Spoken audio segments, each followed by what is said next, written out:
നമസ്കാരം. Raf talk ഫുട്ബോളിലേക്ക് അവർക്കും സ്വാഗതം. മിറാസോളിനെതിരെയുള്ള മത്സരം നെയ്മർ ജൂനിയർ കളിച്ചില്ല, പക്ഷേ സാൻഡോസ് തോറ്റില്ല. നെയ്മർ ഇല്ലെങ്കിലും അവരാ കളി ഒരുവിധം രക്ഷപ്പെട്ടു വന്നിട്ടുണ്ട്. ഗബ്രിയേൽ ബർബോസ ഗാബിഗോൾ ഇരട്ട ഗോളുകൾ നേടി 2-2 സമനിലയിലാണ് കളി അവസാനിച്ചത്. നെയ്മറുടെ കളി കാണാൻ വേണ്ടി ആഞ്ചലോട്ടി എത്തും എന്നുള്ളതായിരുന്നല്ലോ ഇതിനു മുമ്പുള്ള റിപ്പോർട്ടുകൾ.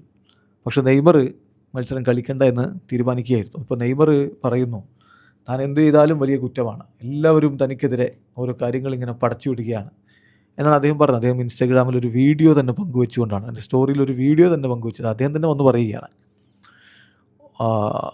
എന്താണ് സംഭവിക്കുന്നതിനെക്കുറിച്ച് എല്ലാ തരത്തിലുള്ള തിയറീസും ഇങ്ങനെ പടച്ചു വിടുകയാണ്. നെയ്മറുടെ വാക്കുകളാണ്, നത്തിങ് ഈസ് ഹാപ്പനിങ്.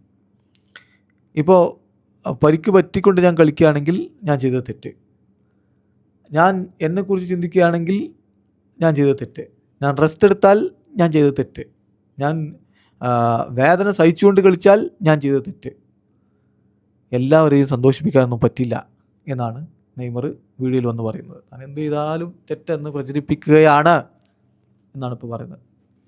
കഴിഞ്ഞ സീസണിൻ്റെ അവസാനത്തിൽ പരിക്ക് പറ്റിയിട്ട് നെയ്മർ കളിച്ചല്ലോ, ടീമിനെ റെലഗേഷനിൽ നിന്ന് രക്ഷപ്പെടുത്തിയെടുത്തല്ലോ. അന്ന് അതിന് വിമർശനങ്ങളുണ്ടായിരുന്നു.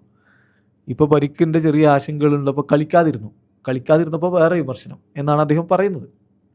ഏതായാലും ഇതിനെക്കുറിച്ച് കൂടുതൽ വിവരങ്ങൾ ഇപ്പോൾ ബ്രസീലിയൻ മാധ്യമങ്ങളൊക്കെ റിപ്പോർട്ട് ചെയ്യുന്നുണ്ട്. അതായത് നെയ്മർ ഫുള്ളി ഫിറ്റല്ല എന്ന ഫീലിംഗ് നെയ്മർക്ക് തന്നെ വന്നു.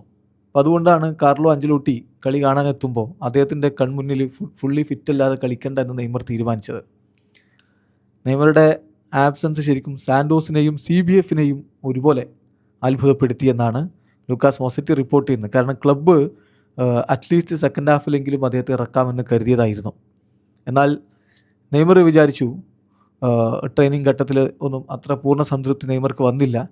അപ്പോൾ ഒരു ബിലോ ബെസ്റ്റായിട്ട് ആഞ്ചലോട്ടി കളി കാണാനെത്തുമ്പോൾ കളിക്കാൻ ഇറങ്ങുന്നത് അത്ര പന്തിയല്ല എന്ന് നെയ്മർക്ക് തോന്നി. അതുകൊണ്ടാണ് നെയ്മർ കളിക്കാതിരുന്നതാണ് ലൂക്കാസ് മോസറ്റിയുടെ റിപ്പോർട്ട്. അപ്പം ഈ ഗെയിം കളിച്ച് ഇനിയിപ്പോൾ പരിക്കും പ്രശ്നങ്ങളൊക്കെ ഉണ്ടായിക്കഴിഞ്ഞാൽ കൂടുതൽ വിഷയമാകും എന്ന് നെയ്മർക്കറിയാം. അതോടൊപ്പം തന്നെ ഒരു കാര്യം കൂടി, അടുത്ത മത്സരം കൊറിന്ത്യൻസിനെതിരെ ഞായറാഴ്ചയാണ്. അപ്പോൾ അത് കളിക്കണമെന്ന് നെയ്മർക്ക് ആഗ്രഹമുണ്ട്. ബ്രസീലിയൻ ടീമിൻ്റെ സപ്പോർട്ടിംഗ് സ്റ്റാഫ് ടഫറേലിൻ്റെ കീഴിൽ ആ കളി കാണാൻ വേണ്ടി എത്തുന്നുമുണ്ട്. അപ്പോൾ അത് കളിക്കണമെന്ന് നെയ്മർ ആഗ്രഹിക്കുന്നു. അതിനുവേണ്ടി നെയ്മർക്ക് സ്പെഷ്യൽ വർക്ക് ഷെഡ്യൂളാണ് ഇപ്പോൾ ഉണ്ടാക്കുന്നത് എന്ന് ESPN ബ്രസീൽ റിപ്പോർട്ട് ചെയ്യുന്നു. അതായത് വർക്ക് ലോഡ് കൺട്രോള്, അതുപോലെ തന്നെ ഫിസിക്കൽ പ്രിപ്പറേഷൻ അദ്ദേഹം നല്ല രൂപത്തിൽ നടത്തുക, പുതിയ ഇഞ്ചുറീസ് വരാതിരിക്കാൻ വേണ്ടിയിട്ടുള്ള കാര്യങ്ങൾ ചെയ്യുക.